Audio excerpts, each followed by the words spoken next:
Coucou et bienvenue à toi dans Tarot Astro & Co, le podcast où on explore les mystères du tarot, de l'astrologie et du développement personnel. Je suis Aurore, ton hôte sur ce podcast.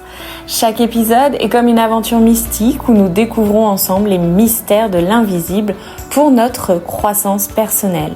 Que tu sois novice, curieux ou passionné, ici on explore, on échange et on apprend ensemble. Tarot Astro & Co t'offre des discussions sincères, des conseils pratiques et même quelques rires en chemin. Alors installe-toi confortablement, prends une tasse de thé, un café, un verre d'eau, bref, ce que tu veux. Et laisse-toi emporter dans ce voyage plein de magie et de découvertes. Prêt ?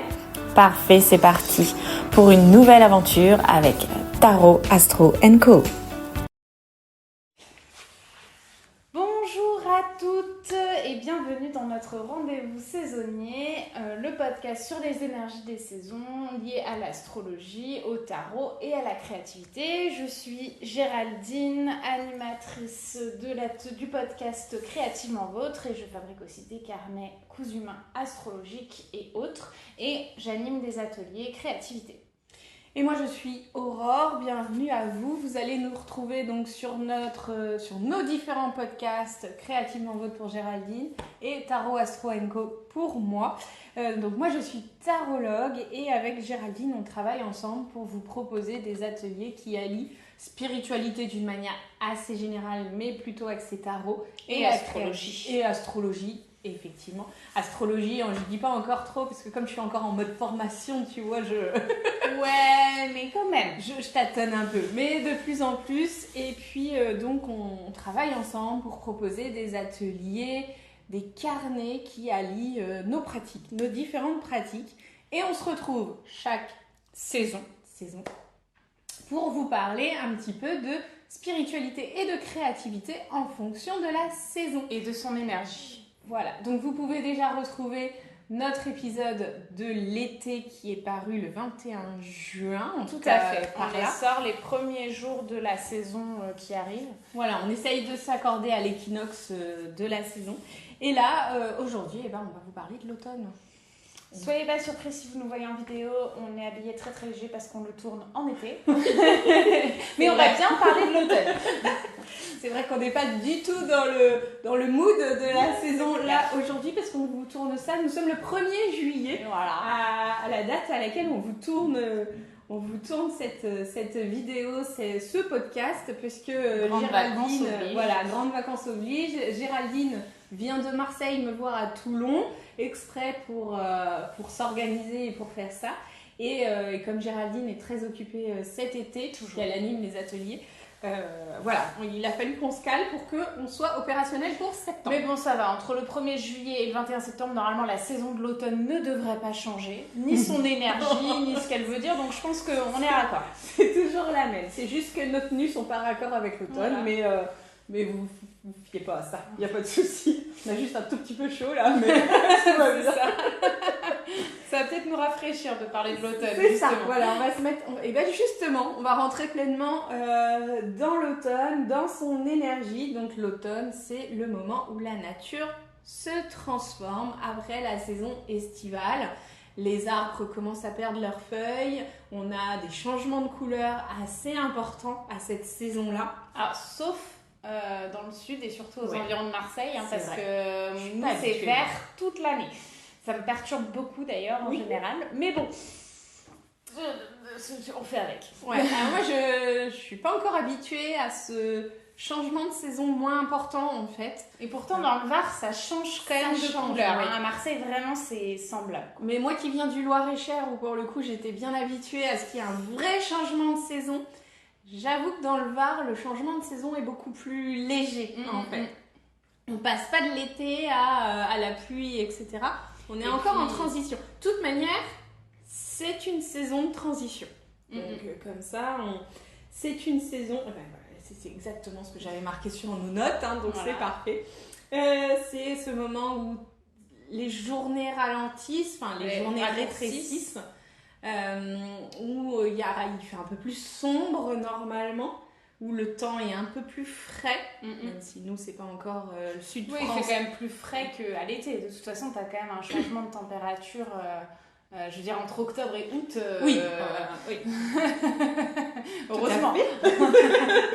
Donc, c'est une saison qui nous invite plutôt au lâcher prise, à laisser partir ce qui nous sert plus.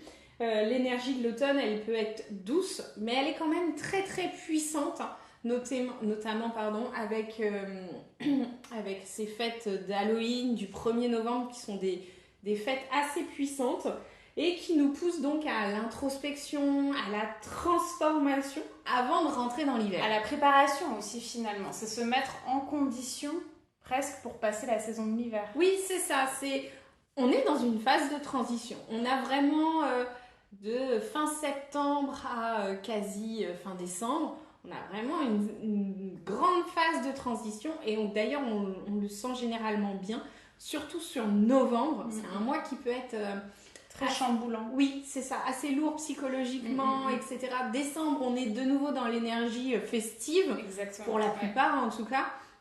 Mais novembre, c'est un mois qui peut être un peu dur. Moi, j'ai beaucoup de mal avec ce mois-là d'ailleurs. Il fait nuit tôt, je suis complètement déphasée. Ce changement d'air finalement qui est fait pour des raisons est aussi hyper perturbant pour nous en fait. Parce qu'on s'était habitué à une certaine phase de la journée avec la nuit qui se couche à telle heure, etc. Et on se retrouve en fait avec une nuit qui tombe 1 heure plus tôt et qui peut être hyper perturbante. Oui, de toute manière, on sait que sur le corps, ce changement d'heure a un impact assez important quand même. On dit qu'il faut généralement une bonne semaine pour s'en remettre. On le voit chez les animaux, on voit qu'il y a un décalage qui se crée. Chez les bébés aussi, on voit qu'il y a un rythme qui se perd. Et comme de toute manière, on ne fonctionne pas en même temps que le soleil, puisque la société a un cadre dans lequel il faut que l'on oscille, qu'on bouge, etc. On se rend compte qu'il est quand même beaucoup plus facile de se lever de bonne heure l'été avec la lumière du jour et donc on va aussi se coucher facilement plus tard que sur cette période octobre-novembre où se lever avant 7 heures, c'est très très difficile quand même. Ouais. Mais j'allais dire, tu parlais des animaux, on parle bien évidemment des animaux domestiques, parce que les animaux sauvages ne subissent pas le changement d'air. Bien sûr, ceux qui vivent avec nous. Mais ça me fait penser aussi à, tu vois, j'ai vu des documentaires assez récemment qui disaient que finalement, à des époques comme au Moyen-Âge par exemple ou ailleurs, on vivait en fait en fonction de la lumière du jour. Et donc on travaillait beaucoup moins l'automne et l'hiver qu'on travaillait au printemps et à l'été. Et en fait, on se levait plus tard, on se couchait plus tôt. Il y avait aussi un autre rythme de vie. Et c'est vrai que dans le mode de fonctionnement qu'on a aujourd'hui où on garde exactement les mêmes horaires, etc., ça peut être très usant et très fatigant aussi. Oui, et c'est d'ailleurs pour ça qu'on parle chez beaucoup de dépression saisonnière, et c'est assez flagrant sur l'automne généralement. Alors il y a cette période novembre, il y a aussi janvier qui peut être très très lourd, mais on y reviendra quand on arrivera à cette saison hivernale. Alors moi perso, j'aime beaucoup l'automne. Alors après, octobre est le mois de mon anniversaire, alors certainement que ça joue. Et puis j'aime beaucoup l'automne, mais depuis que j'ai emménagé dans le sud, puisque j'ai moins effectivement ce changement brusque de saison, on a quand même beaucoup plus de lumière en Méditerranée que dans le nord de la France. Et quand moi je parle nord de la France, je parle vrai nord de la France, c'est pas Lyon la limite. Non, alors non, t'as pas compris. Dans le sud, la limite, Avignon, c'est le nord. Pour le Var, c'est Lyon. Alors, moi, je parle du nord de la France, du vrai nord, passé Clermont-Ferrand et tout ça, région centre, Paris. En tant qu'ancienne parisienne, même pour moi, le nord de la France, c'est Lille, tu vois. Voilà, on parle de la même chose. Donc, effectivement, moi, j'ai moins cette dépression saisonnière, parce que je suis assez météo-sensible quand même. J'ai moins cette dépression saisonnière depuis qu'on est dans le sud, parce que les journées sont quand même beaucoup plus lumineuses. Elles sont plus courtes, certes, mais il y a plus facilement du soleil et on n'a pas un temps gris constant que je pouvais avoir en Loire-et-Cher. Ce qu'il faut savoir aussi, c'est que dans le sud, donc moi je suis à Marseille, le soleil, à 8h, il fait toujours jour. J'ai habité Paris. À Paris, le soleil se lève à 8h45 en plein hiver. Donc il y a un vrai changement là-dessus aussi, et le soleil se couche à peu près en même temps Paris, même légèrement plus tard. En fait, dans le sud, on a des journées plus longues l'hiver et des journées plus courtes l'été, que Paris par exemple. Bon, pour moi, ça me gêne moins, parce que de toute façon, que le soleil se couche à 22 ou à 22h30, ça n'a pas beaucoup d'incidence. Mais j'aime bien l'hiver, qu'à chaque fois que je vais au travail, il fasse toujours jour. Oui, c'est hyper important pour moi aussi. Non, mais c'est vrai qu'on n'a quand même pas la même notion Sud-France et hémisphère nord. Enfin, nord de la France, que l'hémisphère nord, ça ne vaut pas. Hein. Non, mais voilà, c'est pour vous donner un peu des points de comparaison, parce que pour le coup, toutes les deux, on vient, toi, Paris, moi, Loire-et-Cher. Donc on a quand même une comparaison qui se fait avec la Méditerranée. Hein, parce que pour le coup, la Méditerranée, puisque si on parle un peu plus de la côte atlantique, c'est encore pas le même fonctionnement, la même météo, etc., la même luminosité. Ni même la même nature au niveau des arbres et du changement du coup des saisons. Et effectivement, toi, Marseille, c'est beaucoup plus... C'est très résineux en fait. Oui, et comme c'est très résineux, c'est très vert. Autant on voit l'apparition du printemps parce qu'on a des fleurs qui apparaissent, où on se dit ah ça y est, c'est le printemps. Et même on a, heureusement en février, on a le mimosa qui est très jaune et qui du coup nous apporte un peu ce côté-là. Autant entre finalement, on arrive dans l'automne parce qu'on voit qu'il n'y a plus de fleurs. Mais entre l'automne et l'hiver, il n'y a quasiment pas de changement. Et c'est vrai que ça peut être assez perturbant. En fait, moi, ça me donne l'impression que ça finira jamais, en fait. T'as l'impression que l'hiver est long et plus long. Ouais. Donc, il y a un été, un hiver, quoi. Il n'y a pas de demi-saison. Ça, presque. Ouais, c'est pour ça que t'aimes pas les demi-saisons. Moi, j'aime bien les demi-saisons. Mais voilà. Alors que dans le Var, c'est très vert aussi, mais on voit quand même que les arbres changent plus facilement. On a beaucoup de lauriers en fleurs. Et de chênes aussi. Oui, voilà. Donc, on a quand même les arbres qui perdent leurs feuilles. On le voit, et on a vraiment ce côté hiver, pas forcément par les températures, mais par la végétation, en tout cas. Allez, on va avancer un petit peu. Oui, parce que sinon on va vous parler de l'automne. Alors moi, je vais vous parler un petit peu plus des cartes de tarot que l'on pourrait associer à l'automne, celles que j'ai sélectionnées. Bien sûr, c'est un point de vue qui est très personnel, hein, puisque chacun peut associer les cartes en fonction des saisons comme il l'entend. Sur la période estivale, il y avait notamment l'arcane du soleil qui représente particulièrement bien l'été. Voilà, on va pas trop chercher plus loin. Mais là, pour l'automne, comme on est un peu sur cette idée d'entre-deux, en fait, hein, on est un peu entre deux mondes, en fait, eh bien, il y a la carte de la justice qui peut symboliser un peu plus cette notion d'équilibre, cette recherche d'équilibre, cet entre-deux, être aussi dans cette idée entre-deux. Je ne vais pas chercher plus loin, en fait. La tempérance, qui est un peu comme la justice, qui demande aussi une certaine forme d'équilibre, mais plutôt axée sur le bien-être, en fait. On a vraiment cette idée de modération, de patience, où on sait qu'on se prépare à rentrer dans la période hivernale. Et enfin, la carte de la mort, qui pour le coup parle de vraies transformations, de changements assez radicaux. On a aussi d'autres cartes qui pourraient être associées un peu plus à l'équinoxe d'automne, comme la roue de fortune, qui parle de ce cycle de changement de saison. On a des arcanes mineurs qui peuvent être intéressants. Et la suite, surtout d'arcanes mineurs qui est vraiment liée à l'automne, c'est cette suite des épées qui est associée au métal et donc associée aussi à tout ce qui est mental et communication. D'ailleurs, dans la médecine occidentale et orientale, on parle souvent de cette saison de l'automne pour se préparer. C'est ce qu'on disait tout à l'heure, pour se préparer à l'hiver, pour se préparer à... donc on va préparer son corps à affronter l'hiver. C'est souvent une période où on fait le plein de calories, un petit peu, des fois un petit peu trop, même si on n'a pas trop le temps de se calmer sur l'été, des fois. Mais voilà, on va prendre des aliments plus riches, des tisanes réconfortantes, on va être un peu plus axé sur les plantes, etc. Et en médecine chinoise, donc ce que je vous disais, c'est que l'automne est lié à l'élément métal, qui gouverne les poumons et les gros intestins. Et donc, c'est une période qui va être idéale pour purifier et renforcer ces organes, et bien justement encore pour se préparer à l'hiver et faire le ménage de la saison estivale. Voilà, que vous dire d'autre sur ce que j'ai noté? Je vous ai proposé... Moi j'ai une question, tu as parlé là donc de la suite d'épée pour l'automne. Tu n'avais pas parlé d'une suite pour l'été pour l'épisode précédent. Est-ce qu'il y a une suite aussi des arcanes mineures du tarot qui correspondrait plus à l'été? Bah écoute, moi comme ça, je dirais que l'été, et on est quand même bien sous le symbole du feu quand même. Je verrais bien la suite des bâtons, une énergie, une créativité qui peut être assez débordante. On a envie de faire plein de choses, on bouge beaucoup en été. Je vois bien la suite des bâtons quand même sur l'été. Comme ça, si vous avez écouté l'épisode d'avant, vous saurez aussi que parmi les cartes qui représentent l'été, il y aura aussi la suite de bâtons. La suite des bâtons où on va... oui, voilà. La suite des bâtons, c'est quelque chose qui est beaucoup dans l'activité, dans l'action, dans la création.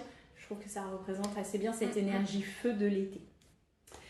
Alors, comme sur l'épisode précédent, je vous propose 2 tirages de tarot que je vous ferai le petit descriptif en version écrite pour que vous puissiez le retrouver facilement. D'ailleurs, vous retrouvez cet épisode en version blog sur nos 2 sites internet.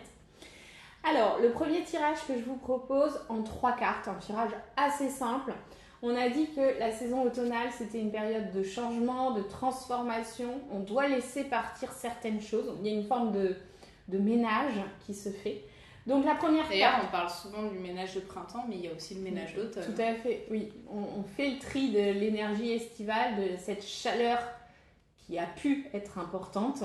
Et on laisse de la place à un mode un peu plus relax, un peu plus cocooning. On rentre dans la période du plaid et du chocolat chaud. Voilà. Donc en 3 cartes. La première carte, ce que je dois laisser partir. Cette carte va représenter ce qu'on laisse derrière soi. La deuxième carte, ce que je dois accueillir, bien sûr, parce qu'on fait de la place pour de la nouveauté. Donc ce que l'on doit embrasser ou intégrer de nouveau dans notre vie. Et la troisième carte, puisqu'on l'a dit aussi, c'est comment trouver l'équilibre, puisqu'on est sur une saison de transition. Donc un conseil pour maintenir l'équilibre, l'harmonie, le bien-être pendant cette saison. J'allais dire, si vous faites des tirages, si vous êtes comme moi un peu novice en tout ce qui est tarot, oracle, etc. Donc souvent quand vous avez votre tarot, votre jeu, vous avez un petit livret qui vous explique chaque carte. Souvent c'est très succinct, c'est très bref, surtout pour le tarot, c'est quelques mots si vous le tirez à l'endroit ou à l'envers, c'est pas toujours très compréhensible.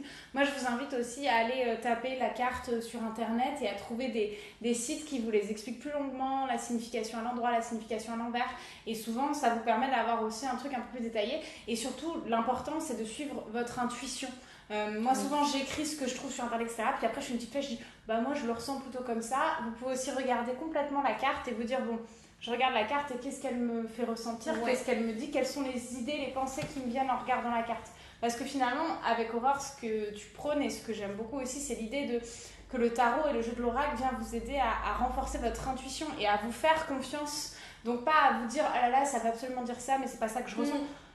Si ce que vous ressentez face à la carte, c'est pas du tout ce qui est écrit sur votre livret, c'est absolument pas grave. Ce qui est important, c'est ce que vous ressentez par rapport à ce que vous dit la carte. L'idée, c'est si vous êtes novice ou même connaisseur en tarot, vous prenez votre carte et alors, pour la petite info, c'est vous prenez un jeu où les images, l'illustration, elles vous parlent, elles vous inspirent.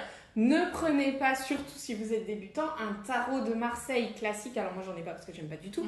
Mais un tarot de Marseille classique où vous avez juste les 5 coupes, les 5 épées, etc. Et vous n'avez pas la mise en scène, on va dire.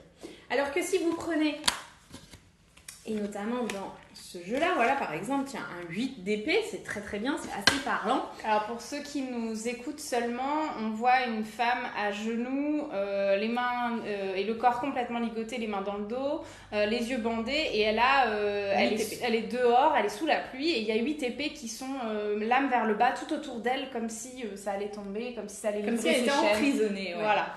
Et donc effectivement, quand on regarde ce dessin, tout de suite, on comprend, enfin, on a une idée de la symbolique de la carte. On a vraiment cette idée d'être enchaîné, d'être bloqué, d'être en prison.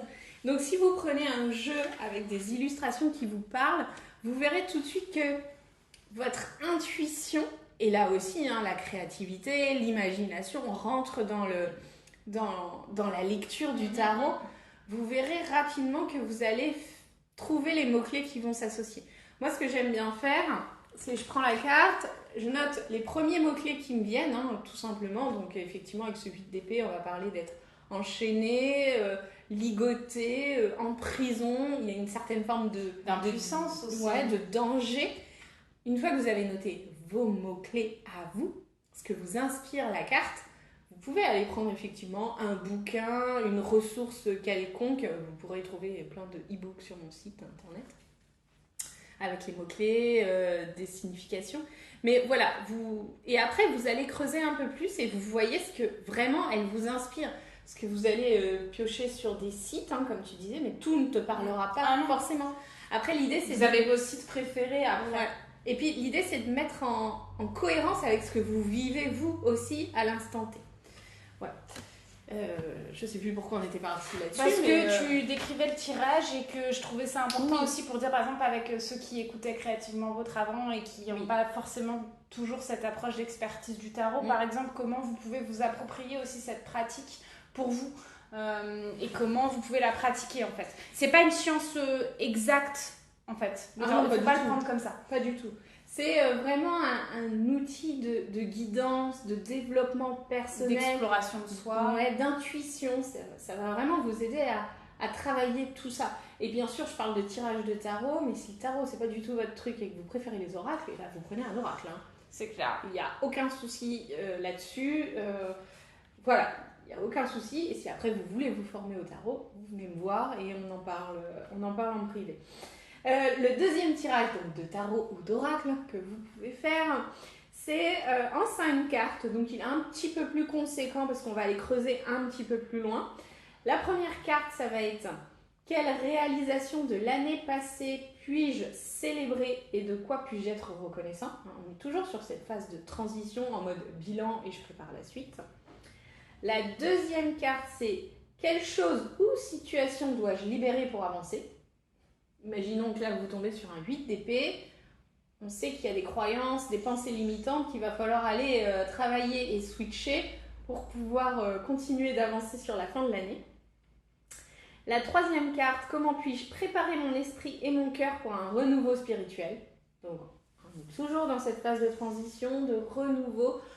L'idée, c'est de vous faire profiter pleinement de chaque saison et de ne pas être constamment dans cette météo-sensibilité, dans cette et comment la traverser en fait au mieux de votre forme et de vos capacités en fait. Si par exemple pour moi c'est beaucoup plus facile de passer l'été, je pense que l'épisode qu'on est en train d'enregistrer sur l'automne va être particulièrement intéressant pour moi puisque j'ai beaucoup de mal à vivre cette saison et donc c'est aussi un moyen de vous accompagner avec ce qui fait vos forces et vos caractéristiques et votre manière de fonctionner et comment en fait vous pouvez adapter la saison à comment vous fonctionnez aussi ou prendre en tout cas dans la saison ce qu'elle peut vous apporter en fait. La carte numéro 4, ça va être « Comment puis-je maintenir l'équilibre émotionnel pendant cette période de transition ?» Ne pas faire constamment haut, bas, bas, bas. Voilà. Essayez d'être plutôt sur quelque chose de linéaire. Alors on essaye. En sachant que vous n'y arriverez pas. Déjà parce que nous, on n'est pas linéaire. Mais si ça peut vous éviter en fait, d'avoir des trop grands bas et même parfois des trop grands hauts, parce que les trop grands hauts, on se dit génial, et puis au final, c'est pas toujours. Et la chute est beaucoup plus violente. Donc c'est arriver à trouver un équilibre effectivement au sein de quelque soi. chose qui fait pas ça, pas des montagnes russes. Voilà, merci. Qui est beaucoup plus léger, beaucoup plus fluide, des petites montagnes russes, des petites vagues. Voilà, des petites vaguelettes. Et la carte numéro 5, ça va être « Quelles nouvelles opportunités ou chemins devraient se manifester pour moi cet automne ?» Parce que l'idée, c'est quand même aussi d'avoir une petite vision. Alors, on ne parle pas de voyance pure, bien sûr. c'est pas trop mon truc dans le tarot, la voyance pure, mais plutôt d'avoir une légère direction qui se dessine. Une intention ? Oui, voilà, une intention, de savoir aussi, tu vois, d'avoir une idée de ce qui peut se passer pour que je puisse le vivre au mieux et que je sois plus que je relativise. Merci, plus facilement pour le vivre au mieux. Voilà, donc je vous mettrai ça bien sûr en commentaire ou directement sur les blogs. Donc on a vu comment le tarot peut vous accompagner sur cette saison. Vous savez, donc moi je travaille plutôt sur la créativité et dans chaque épisode je vais vous partager des pratiques créatives qui peuvent vous accompagner en fonction des saisons et comment ces pratiques créatives aussi peuvent vous permettre de vivre pleinement la saison. Et donc par exemple pour moi l'automne, justement de saisir vraiment l'automne, et c'est des pratiques que je fais durant cette saison-là. Ça apporte aussi une temporalité en fait dans sa pratique et ça aide à ancrer aussi dans le temps présent, disons, dans le présent de la saisonnalité. Si oui, et puis on se fixe au rythme des saisons. On est des êtres vivants qui fonctionnent en fonction des saisons et donc l'idée c'est à chaque saison ses activités. C'est ça. Donc, l'automne, c'est une saison idéale pour se plonger dans des pratiques créatives qui nourrissent l'âme et apaisent votre esprit. Donc, je vous donne quelques idées pour vous inspirer. Donc, la première, elle est assez bateau, vous pouvez le faire, c'est assez évident. C'est la création d'un carnet des feuilles d'automne. Donc, je vous disais à Marseille, on est sur beaucoup de résineux, mais en général, quand vous habitez dans une ville, il y a toujours des platanes. Et donc, s'il y a des platanes, vous avez des feuilles mortes. Donc, c'est collecter les feuilles tombées lors des promenades. Vous les collez dans un carnet, vous pouvez les déchirer. Il y a aussi une artiste que j'adore, je ne sais plus comment elle s'appelle, j'essaie de vous le mettre dans la description. Elle fait du crochet où elle complète les feuilles. Elle fait un trou dans une feuille et elle comble le trou par du crochet. Enfin, c'est vraiment hyper intéressant. Donc, il faut que tu aies une feuille qui soit encore pas trop... Oui, en fait, vous pouvez les ramasser au moment où elles tombent et vous les faites sécher aussi, et bien à plat, et comme ça elles gardent leur solidité. Jouer avec les différentes couleurs, les différentes formes de feuilles qui tombent. Aller à la recherche, notamment avec des enfants, à quel arbre appartient cette feuille, etc. Vous pouvez aussi dessiner autour, ajouter des citations inspirantes, des réflexions personnelles. En tout cas, l'idée, c'est vraiment de se servir de ces feuilles-là et de les coller déjà parce que vous allez faire attention du coup aux arbres qui changent de couleur et aux feuilles qui tombent. Et donc, ça va aussi vous ancrer dans cette saison qui est l'automne. Ensuite, vous avez l'écriture. Moi, c'est une pratique que j'aime beaucoup. Alors là, je vous parle vraiment, quand je vous parle d'écriture, si vous êtes comme moi, je vous parle vraiment du fait d'écrire et non pas de se relire. Parce qu'il y a souvent cette histoire de ah oui mais non mais je sais pas bien écrire, et en fait vous écrivez un jour et le lendemain au lieu de vous remettre à écrire, vous lisez ce que vous avez écrit la veille. Pire erreur au monde. Déjà parce que vous allez vous trouver soit ridicule, soit vous allez minimiser, soit vous allez dire j'ai pas de talent, etc. En fait le but c'est pas d'écrire quelque chose de beau ou quelque chose d'important, c'est simplement de libérer ce que vous avez dans la tête et de l'écrire sur le papier. Parce que votre cerveau en fait une fois, c'est assez étrange, mais une fois qu'il voit ce que vous l'avez écrit, il dit ok, elle l'a ressenti. Elle l'a pris en compte, pouf. Et donc c'est un truc qui est hyper libérateur, l'écriture. Donc moi ce que je peux vous conseiller au début, si vous avez vraiment peur de vous relire, c'est d'écrire sur une page, ensuite vous fermez la page, vous mettez un petit trombone et vous passez à la page suivante le lendemain. Comme ça vous êtes sûr de ne pas vous relire et vous restez vraiment juste dans une pratique d'écriture et pas une pratique de notation ou d'évaluation de ce que vous avez écrit en fait. Non, par contre ce qui est sympa c'est de se relire, mais plusieurs semaines, ou moi je dirais même plusieurs mois, voire plusieurs années. Moi j'aime bien en version bullet, je reprends mon premier bullet de 2017 et je vois l'évolution qu'il y a eu entre les deux. Il y a 7 ans quoi. Ah bah oui. Oui. Et du coup vous êtes généralement plus bienveillante avec vous-même. Oui, parce qu'en 7 ans on évolue, mais rien que déjà en quelques semaines ou en quelques mois, hein, mais un laps de temps assez long si vous voulez reprendre vos notes en fait. Donc, pour ce truc de l'écriture, si tu ne sais pas quoi écrire et que tu n'as pas une grande pratique, par exemple, du journal intime, qui n'est pas toujours évident, soit vous pouvez, mais ça j'en parlerai après, il me semble, de se servir du tarot. Là, c'est vraiment, tu peux t'écrire une lettre à toi-même ou à une partie de ton passé, par exemple, que tu es prête à laisser partir. Tu peux exprimer tes sentiments et alors si vraiment tu n'as justement pas envie de te relire, tu brûles la lettre en toute sécurité. Et il y a un peu aussi ce sentiment de libération. Tu la repeins. Voilà, par le... Ouais, mais j'aime pas trop moi l'idée de recouvrir, tu vois, avec bien, cette idée de... Moi je trouve que c'est un peu caché, alors que dans l'idée de brûler, il y a quand même un truc où la fumée part, tu crées autre chose avec. Mais bon, c'est mon avis personnel. Et moi, si vous avez envie de repeindre par-dessus pour vous en servir pour autre chose, c'est tout à fait possible. Moi, je repeins et je colle une image inspirante dessus, tu vois. Je transforme, en fait. C'est très journal créatif. Oui. Moi j'ai un peu de mal avec cette pratique-là, mais bon, chacun est ouvert à faire ce qu'il veut. Mais en tout cas, voilà, l'idée c'est de libérer en tout cas ce que vous pourriez ressentir par l'écriture. De toute manière, plus vous allez écrire, plus vous allez libérer.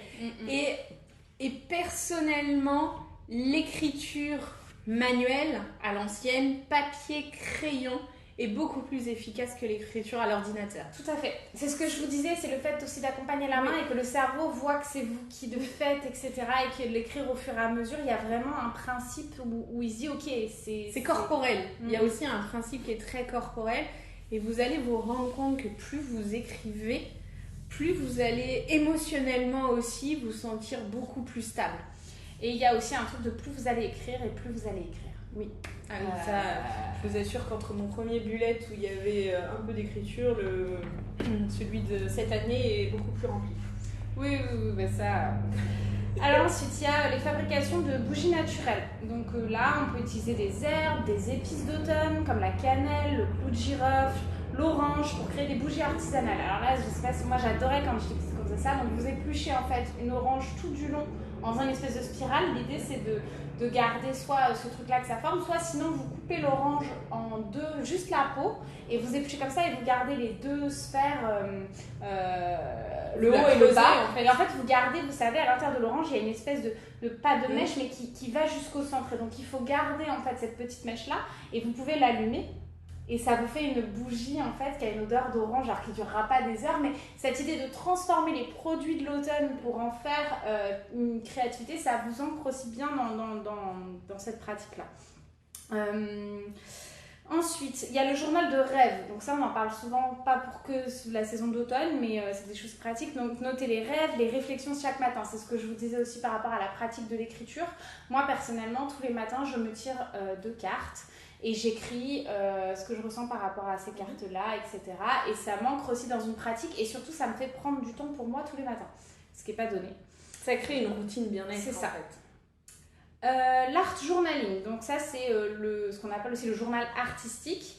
Donc utiliser des collages, des dessins, des peintures pour exprimer ses émotions et ses réflexions sur la saison.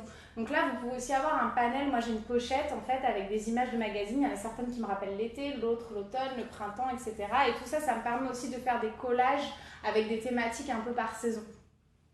Mais vous pouvez... voilà, l'idée, c'est de laisser libre cours à sa créativité sans se soucier du résultat final. Surtout.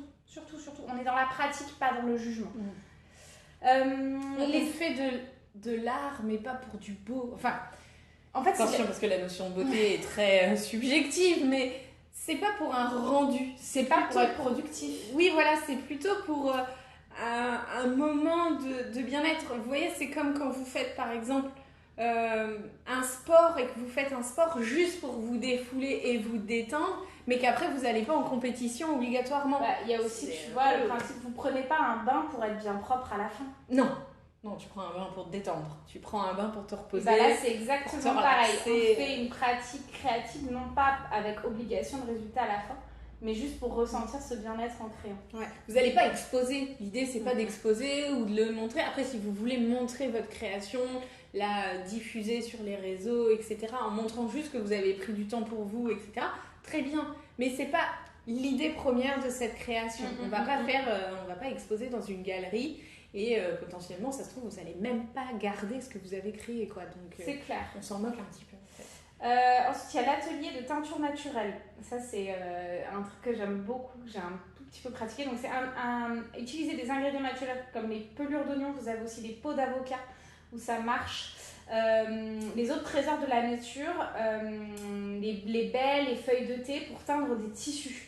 Donc par exemple l'oignon ça peut vous donner quelque chose de jaune, l'avocat ça donne du rose, Enfin, tout ça, c'est assez étonnant. Et donc, en fait, il faut faire bouillir, enfin, vous tapez sur Internet, teinture naturelle, etc. C'est des choses que vous pouvez faire à la maison avec des simples bouts de tissu que vous pouvez après utiliser, soit si vous teignez un torchon, par exemple, mais vous pouvez aussi teindre des petits morceaux de tissu que vous utiliserez après dans vos pratiques artistiques diverses. Vous pouvez essayer avec du papier ou pas?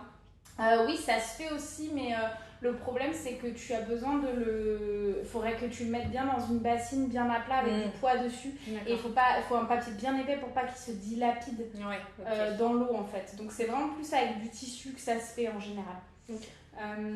Ensuite, vous pouvez aussi faire des mandalas avec des éléments naturels. Donc, soit ça dans vos carnets avec des feuilles, avec des petits morceaux de bâton ou avec des épines, des choses comme ça. Mais vous pouvez aussi faire ce qu'on appelle du land art. Donc, c'est de l'art en pleine nature. Ça, c'est quelque chose que j'aime beaucoup. Où en fait, vous allez créer sur place, lors d'une balade, quelque chose avec seulement les éléments que vous avez sur place. Donc, vous pouvez faire par exemple juste un cercle avec des cailloux. Comme quand tu fais du stone balance, que t'empiles les galets sur la plage, tu t'amuses à empiler les galets sur la plage comme quand on jouait au cap-plat etc.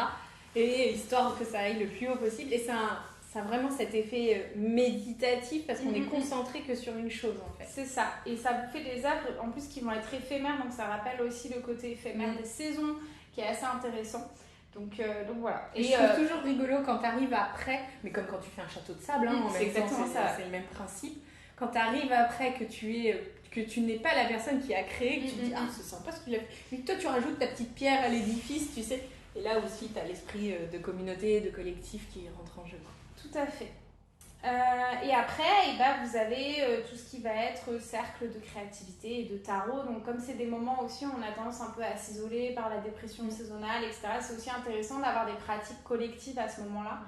Et donc de se retrouver avec des amis ou au sein d'ateliers, soit en visio aussi, ça marche si vous habitez un tout petit village et qu'il n'y a rien vers chez vous. Il y a quand même pas mal d'offres en ligne maintenant, en visio, surtout depuis le Covid. Il y a beaucoup de choses qui se font. Et donc de pratiquer à plusieurs. Donc là moi j'ai mis autour de la créativité ou du tarot, mais vous avez vraiment beaucoup de pratiques que vous pouvez faire. Il y a des cercles de crochet, il y a de cuisine, il y a vraiment de tout. Donc n'hésitez pas à ce moment là, si vous sentez un trop grand isolement, à justement vous rapprocher d'autres personnes qui ont les mêmes pratiques que vous pour créer ensemble.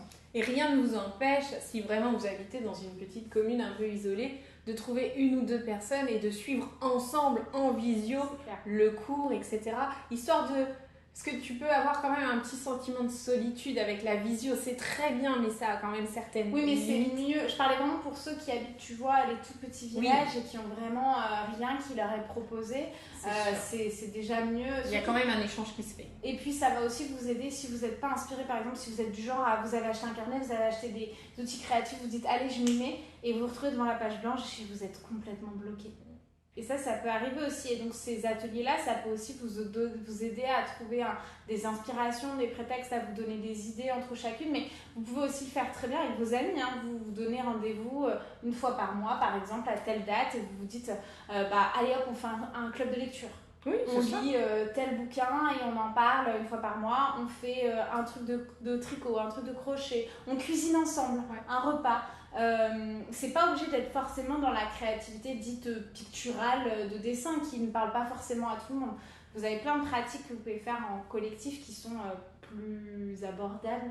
Oui, genre vous vous rassemblez à 4-5, un peu comme en mode atelier tupperware, et puis tu prépares l'apéro du soir et puis au final vous finissez par tous prendre l'apéro ensemble, mais vous avez passé déjà votre après-midi à préparer des petits trucs sucrés, salés, et chacun y a mis sa patte personnelle en plus.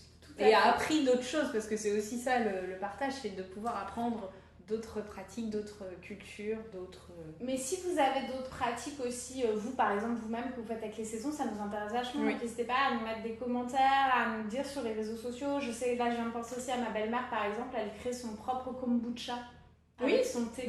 Ça c'est aussi quelque chose que vous pouvez faire. Si vous ne connaissez pas le kombucha, c'est du thé fermenté en fait, et ça aide aussi à la digestion, et donc elle fabrique son propre kombucha à partir de son thé, etc. C'est aussi des choses que vous pourriez faire avec les thés d'automne par exemple. Avec les fruits aussi en fonction des saisons. Oui, tu parlais du sirop. Oui, j'en parlais déjà sur l'été, mais il y a des fruits aussi à cette saison que tu peux... Donc tu fais ton c'est du kozo je crois, Et moi je le fais avec les fruits bruts, hein, mais je sais qu'il y en a beaucoup qui aromatisent avec des aromates, basilic, persil, etc. Rien ne vous empêche aussi de partir sur des recettes très créatives. Et alors le coso, c'est super simple à faire, hein. Fruits, sucre, fruits, sucre, fruits, sucre. On met ça dans un bocal et on laisse fermenter. Enfin, simplicité plus. Donc voilà, en tout cas, si vous avez vous-même d'autres pratiques créatives que vous aimez bien faire en automne, ça nous intéresse. Donc n'hésitez pas à nous envoyer un mail pour partager avec nous, à mettre des commentaires, à partager aussi avec les autres qui nous écoutent. On sera vraiment ravis de pouvoir échanger nos pratiques avec vous. Moi, je voulais finir sur un petit point astro, pour le coup, en parlant créativité et Vénus, en fait. Vénus, c'est la planète donc, de l'amour, des relations, mais c'est aussi la planète de la créativité dans votre thème astral.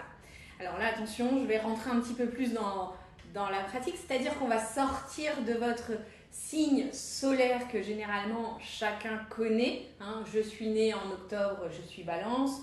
Tu es né en février, tu es Verseau. Voilà, on va aller un tout petit peu plus loin. Et pour ça, vous pouvez aller voir sur le site AstroThème. Alors c'est gratuit, c'est en ligne. Vous saisissez vos coordonnées de naissance, date, heure, lieu de naissance, et ça va vous sortir votre thème astral, donc comme vous le voyez là. Et vous allez aller... qui nous regardent. Voilà, pardon. J'oublie à chaque fois. Et donc, vous allez aller chercher la planète de Vénus. Donc, son symbole, c'est le symbole féminin. Donc, vous savez, c'est un rond avec une croix qui est juste en dessous. Pour ceux qui nous regardent, je vous le montre. Voilà, c'est le petit rose qui est là. C'est aussi le symbole de la femme. Voilà, c'est ça. C'est donc Vénus, symbole d'amour, de beauté, d'art et de créativité. Elle va surtout influencer notre capacité à apprécier et à créer des œuvres d'art. Donc, en fonction du signe et dans la maison dans laquelle la planète se trouve. Je vais vous le faire très simple, on va rester... Et redis-nous pourquoi tu en parles au moment de l'automne. Vénus a une importance Parce que je voulais surtout parler de l'associer à la créativité et donc à ton domaine. Et donc comment on pouvait aller explorer un petit peu plus cette créativité, sachant qu'on explore la créativité tout au long de l'année. Hein, mais voilà, et ça vous donnera des petites pistes de réflexion en fonction de qui vous êtes surtout. Donc, vous regardez Vénus... La petite flèche et dans quel signe elle tombe. Et donc, en fonction du signe dans lequel elle tombe, vous allez avoir une façon de créer un peu plus spécifique, on va dire. Tu vois l'idée ? Oui, une créativité, une façon d'aborder la créativité aussi qui est un peu particulière. Un peu plus particulière en fonction de qui vous êtes. Et pas forcément en fonction de votre signe solaire, donc votre signe de naissance. On va vraiment aller creuser plus loin. Donc, si vous avez Vénus en bélier, votre créativité elle va plutôt être audacieuse et impulsive, comme le bélier. Tendance à initier de nouveaux projets artistiques avec beaucoup d'enthousiasme et d'énergie. Et aussi à prendre des risques dans la création. C'est pas dit qu'il aille jusqu'au bout, ce Vénus en bélier, tu vois, mais en tout cas, il aime bien lancer des nouveaux projets. Ou tester de nouvelles choses. Vénus en taureau, on va être sur une créativité qui est beaucoup plus sensuelle et esthétique. On peut imaginer de la sculpture, quelque chose qui peut être aussi très lié corporel, tu vois. Donc ça peut être assister à des séances de modèles vivants. Voilà. Ça peut être aussi le geste. Donc est-ce qu'il n'y a pas aussi l'idée de mettre les doigts dans la matière, peut-être peindre avec les doigts aussi. Il y a un truc aussi le body painting, tu vois, les choses comme ça. On pourrait imaginer aussi le tatouage, tu vois, des choses. Donc la Vénus en taureau, elle apprécie la beauté naturelle et les arts visuels. Elle va être beaucoup dans l'esthétique. On a quelque chose de très, très esthétique. Et sa création, c'est ce qu'on disait, est souvent liée à la nature, la sculpture et la musique aussi. Vénus en Gémeaux. Alors là, attention, on rentre dans un domaine beaucoup plus intellectuel, beaucoup plus polyvalent, un peu plus touche à tout. Il va explorer différents médiums artistiques. Le Gémeaux, il est touche à tout, hein, clairement. Forte communication, donc ça va être aussi tout ce qui est écriture, journalisme. et tout ce qui est art oratoire, théâtre, des choses comme ça. Vénus en Cancer. D'ailleurs, vous me mettrez en commentaire si ça vous parle, si vous et avez puis, quel est votre, dans quoi est votre Vénus? Voilà, comme ça on pourra vous en dire un petit peu plus. Vénus en Cancer, donc le Cancer très émotionnel, très une capacité artistique, une créativité très nourricière aussi. On peut imaginer que le Cancer, il va être sur la nourriture, par exemple. Tendance à créer des œuvres qui vont être très émotionnelles, très sentiments profonds, nostalgie aussi. Il y a un petit côté où, il va imaginer pour nos générations, tu vois, on va aller créer sur quelque chose qui date des années 80, 90, peut-être en rapport avec des souvenirs de cette époque-là. La cuisine, le crochet, les arts un peu plus domestiques aussi, qu'on pourrait imaginer un peu plus domestiques. Attention, je veux vexer personne. Non, on va dire plutôt les arts considérés comme domestiques. Voilà, on va mettre beaucoup de parenthèses, de guillemets, de choses comme ça. Vénus en Lion, alors là, attention, on est sur du drama, sur du théâtral, sur du... la Vénus en Lion, ça va être très drama queen, tu vois. Elle aime les arts de la scène, la mode, tout ce qui va attirer l'attention. Tout ce qui va être, pour le coup, aussi très visuel, mais qui va se mettre en avant. Il y a aussi peut-être une pratique de l'autoportrait, je pense à ça peut-être aussi. Et puis aussi tout ce qui va être un peu spectaculaire, tu sais, la magie, le grandiose, les feux d'artifice, tout ce qui est un petit peu, j'allais dire extravagant, mais c'est pas forcément le terme adapté, tu vois, mais tout ce qui se voit de loin, on va le dire comme ça. La Vénus en Vierge, alors là, attention, elle est beaucoup plus méticuleuse et pratique. Elle va être beaucoup plus dans une création très attachée aux détails, très fonctionnelle aussi et esthétique. Donc on retrouve souvent les Vénus en Vierge dans l'artisanat, la couture, la rédaction. Tu vois, des choses qui vont demander de la précision. La Vénus en Balance, elle est harmonieuse et équilibrée. Alors là, c'est moi. Vénus en Balance. Je suis Balance avec une Vénus en Balance. Toi, tu es Verseau avec une Vénus en Verseau. Nous deux, on est bien. Elle apprécie les arts visuels et la musique. Elle cherche l'harmonie et l'équilibre partout. Il faut que tout soit très équilibré. Et elle va aussi préférer travailler avec d'autres. Ah oui, tiens. La Vénus en Balance, elle aime la coopération, donc elle crée avec d'autres. La Vénus en Scorpion, alors là on va être dans de très intense, très transformative aussi, la créativité. Elle va créer des œuvres profondes et très provocantes. Tu vois, elles ont un petit côté où elles vont aller... dans les sujets très noirs. Ouais, un peu tout ce qui peut être tabou, tu vois.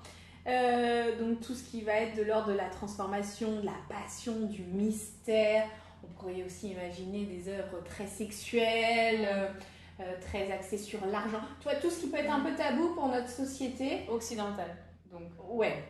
Oui. Parce que nous, on parle de cette créativité dans l'Occident. Donc voilà. La Vénus en Scorpion, elle va aimer faire ressortir ça. Être un peu dans la provocation. Oui, aussi. c'est ça. Elle a ce côté un peu provoque. La Vénus en Sagittaire, elle, pour le coup, elle va aimer l'aventure et tout ce qui va être philosophique. Donc, elle va chercher à exprimer, elle, des idées philosophiques par l'art. Elle va aimer les œuvres d'art qui impliquent le voyage et les cultures étrangères. Donc là, on pourrait imaginer quelqu'un qui crée un carnet de voyage. On en avait parlé sur la saison estivale, un carnet de vacances, des choses comme ça.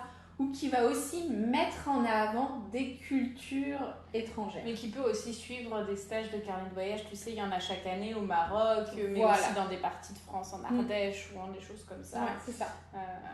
La Vénus en Sagittaire, le voyage, la philosophie, les autres, quoi. En tout cas, si parmi celles qui nous écoutent ou qui nous regardent, ça vous intéresse ce genre de choses, moi je connais l'atelier d'Hilda qui vous propose des stages de carnet de voyage, soit en France, en Ardèche, soit au Maroc aussi, mais en Tunisie, etc. Donc n'hésitez pas. Très Vénus en Sagittaire, ça.